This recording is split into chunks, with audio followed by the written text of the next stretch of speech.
आपने देखा है केसीआर साहब ने पिछले 4 सालों में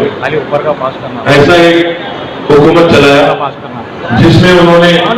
इंसानों के बीच में मजहब का नाम के रखा हो, गरीबी होता है।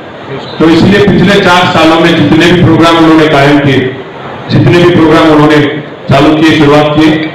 सब में अगर आप देखेंगे, चाहे वो दशहरा के टाइम पे गरीब हिंदुओं को तोहफा देने की बात हो, ईद के वक्त, रमजान के वक्त गरीब मुसलमानों को तोहफा देने की बात हो, या क्रिसमस के टाइम पे गरीब ईसाइयों को एक तोहफा देने की बात हो, उन्होंने गरीबों को गरीबों के नजरिया से देखे, उन्होंने इंसानों को इंसान की तरह देखा उन्होंने।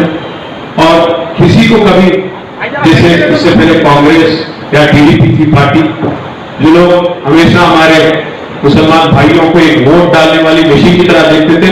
उस नजरिए से केसीआर साहब ने कभी हमारे मुसलमान भाइयों को, हमारे अखिलों को काफी कभी नहीं देखा। इसलिए आज पूरे मुल्क में जहां आज एक इनसिक्योरिटी हमारे भाइयों को महसूस होती है, आज वो हालचाल और वो हालत यहाँ पे हमारे होम मिनिस्टर साहब है, हमारे डिप्टी चीफ मिनिस्टर साहब है, और केसीआर साहब की सरपरस्ती में पिछले 4 सालों में यहाँ किसी को, चाहे वो मुसलमान हो, चाहे हिंदू हो, चाहे ईसाई हो, किसी को इनसिक्योर फील होने की एक सेकंड के लिए भी पिछले 4 सालों में जरूरत नहीं पड़ी।